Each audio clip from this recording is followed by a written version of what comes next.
Tu t'es déjà demandé si tu étais obligé de te nicher pour réussir? S'il fallait absolument parler que d'un seul sujet, avoir une seule cible, une seule problématique, un seul tunnel de vente, une seule offre signature, bref. Parce que c'est vrai que la niche, c'est la voie royale pour réussir, à skip. Si tu te niches pas, t'es condamné à ramer dans l'ombre, right? Bah, spoiler alerte, non, pas du tout. Et dans cet épisode, on va en parler vraiment sans chichi. Je suis là pour déconstruire justement le mythe de la niche et t'expliquer pourquoi, au contraire, ça peut te desservir si tu es une entrepreneur donc multipotentielle, multipassionnée. Et surtout, comment construire une personal brand tellement forte que la niche, en fait, ça sera toi. Welcome sur le podcast des entrepreneurs déter et ambitieuses qui t'aident à prendre ta place, à briller sans t'excuser et à devenir la star de ton domaine. Si tu veux arrêter de la jouer petit, t'affirmer avec puissance et développer un personal branding qui fait que ton audience te suit pour qui tu es et non pas seulement pour ce que tu vends, j'ai une très bonne nouvelle pour toi, t'es pile poil au bon endroit. Moi, c'est Amy, je suis stratège en personal branding. J'aide les entrepreneurs à passer de l'ombre à la lumière en créant une marque personnelle qui leur permet de se démarquer et de devenir la go-to girl de leur marché. Je suis ravie de t'accueillir dans mon univers où tu apprendras assez vite à prendre ta place, à devenir la star de ton domaine et à briller sans t'excuser. Ici, absolument tout ce que je te partage, ça va t'aider à créer et à développer ton personal branding, mais on parle pas seulement de stratégie, de marketing et de communication. On va creuser un petit peu plus loin pour entrer dans ta tête et révéler qui tu es et ce que tu veux vraiment. On va parler de mindset, de confiance en soi, de visibilité, de leadership, d'audace. Bref, tout ce qui te permet de te révéler, d'assumer ton unicité et d'attirer naturellement les personnes avec qui tu rêves de travailler.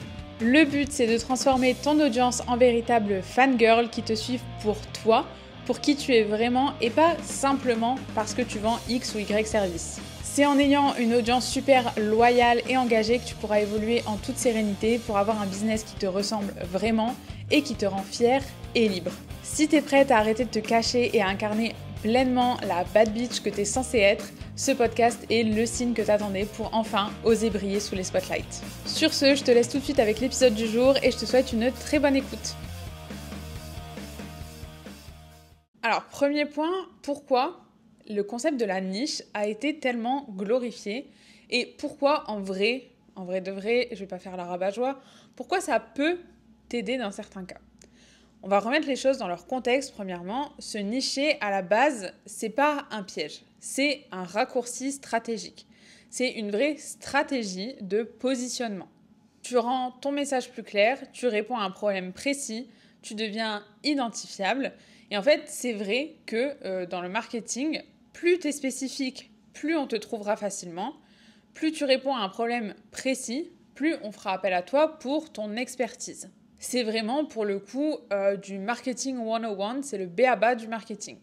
Donc oui, se nicher, ça peut t'aider à te lancer, à trouver tes premiers clients, à tester ton positionnement. Se nicher, ça rassure, ça simplifie, ça cadre aussi ton message.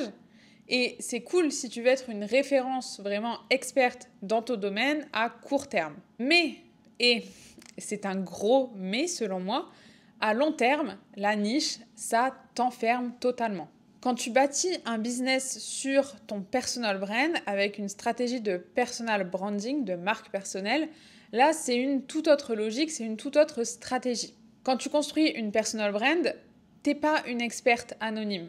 T'es pas une simple prestataire de service. Vraiment, t'es la fondatrice visible, assumée et totalement incarnée d'un univers qui est propre à toi. Et ça change vraiment toute la donne. Le problème, c'est que du coup, si tu te définis uniquement par la niche, premièrement, tu deviens interchangeable.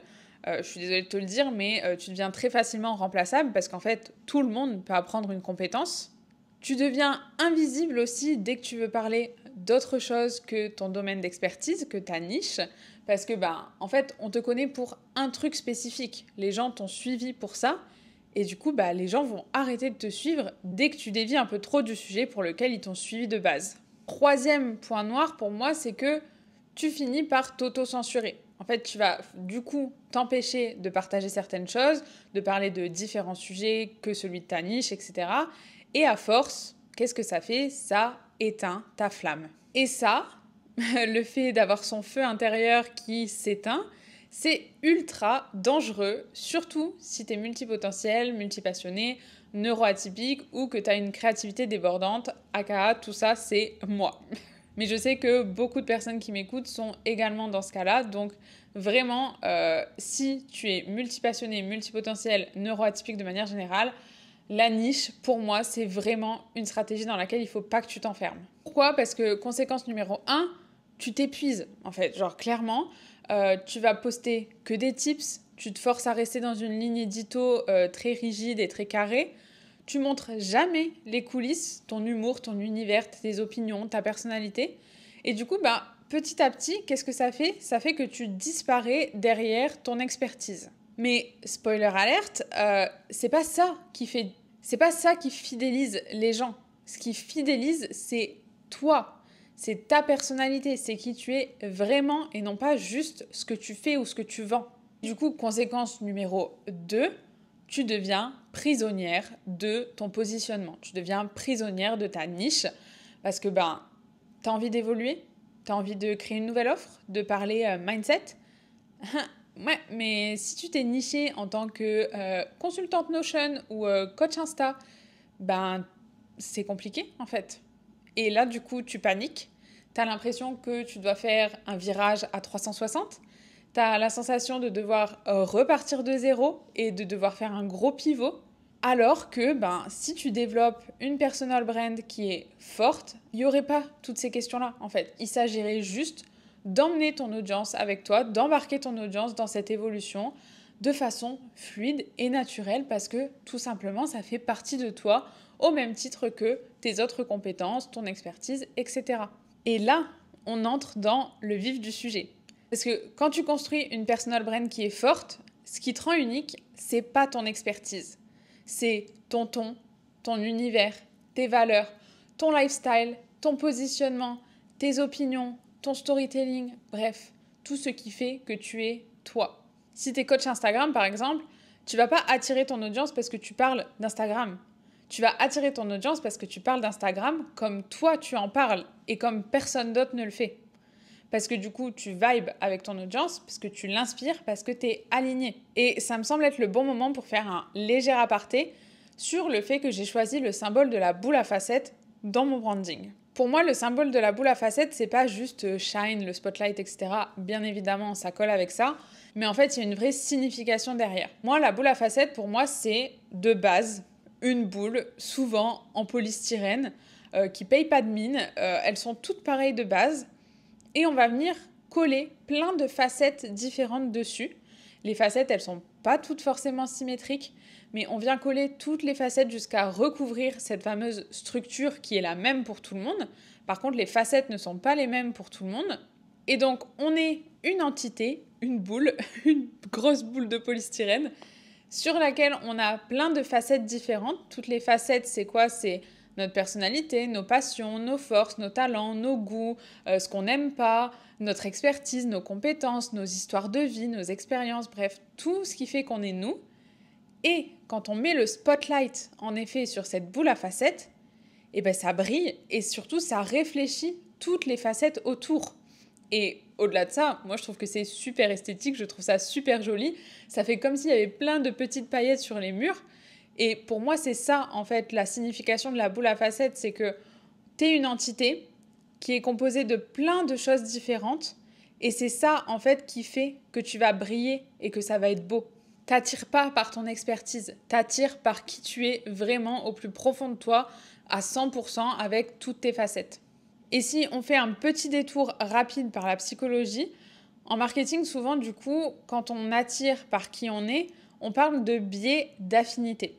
Les gens, ils achètent plus facilement à des personnes avec qui ils partagent des points communs, des valeurs, des opinions ou un univers émotionnel.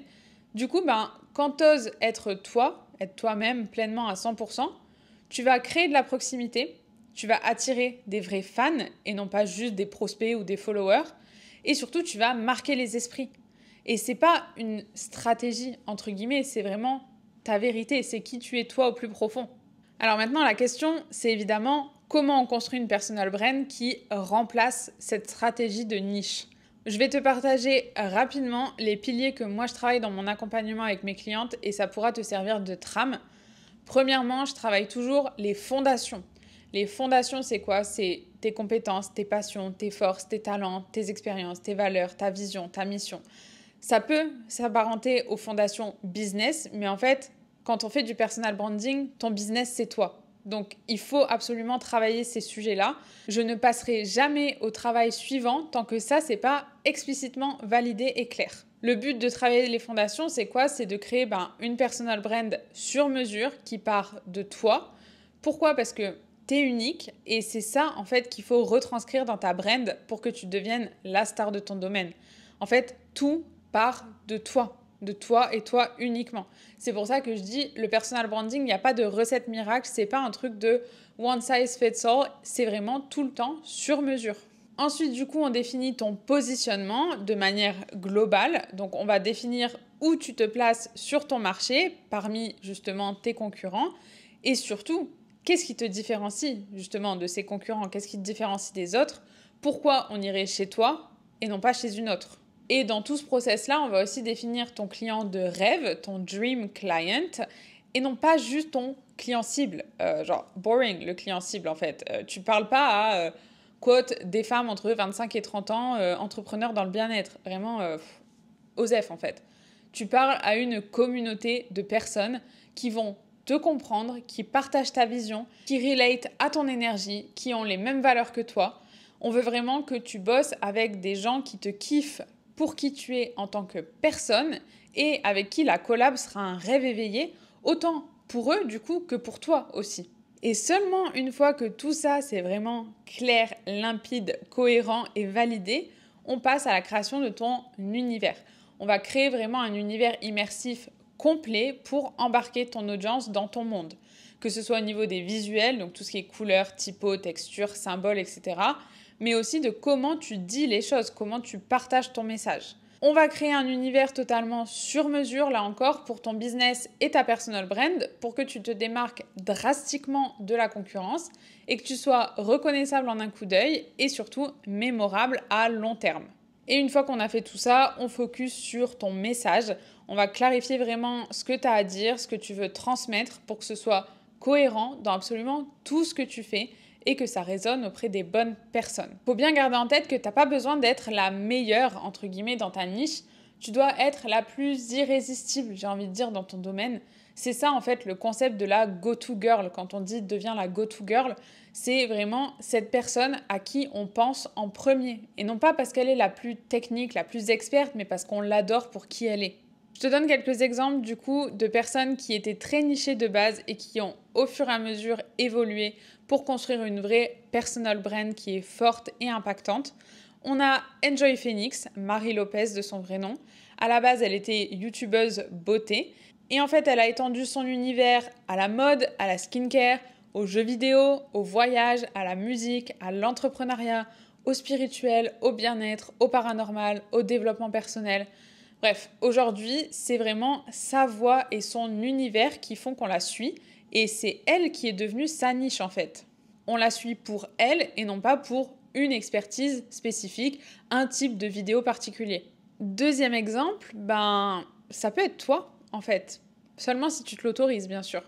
Mais imagine que tu puisses parler de productivité, de branding, de musique, de féminisme, de voyage, de bouffe, et que ton audience, en fait, elle te suive parce qu'elle kiffe ton monde de manière générale au global. C'est possible et c'est même une très très bonne stratégie. Pourquoi? Parce que ta zone de génie, en fait, c'est toi. Tu veux fidéliser, tu veux évoluer librement, tu veux vendre sans forcer, arrête de te saboter avec le concept de la niche. Vraiment, construis une marque personnelle puissante, impactante, mémorable.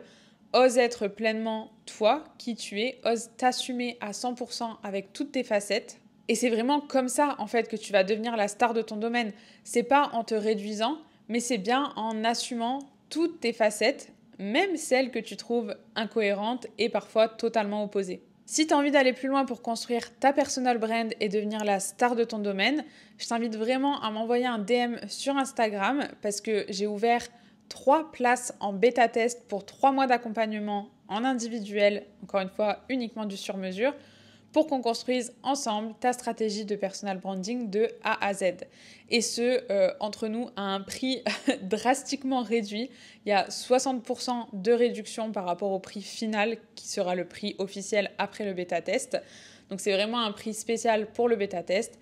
Si tu es prête à faire briller la vraie toi et pas juste ton expertise, je t'attends dans mes DM @shine.with.amy. Sur ce, je te dis à très vite sur Insta et dans un autre épisode, bien évidemment, pour que tu oses enfin monter sur scène et briller sous les spotlights. Bye!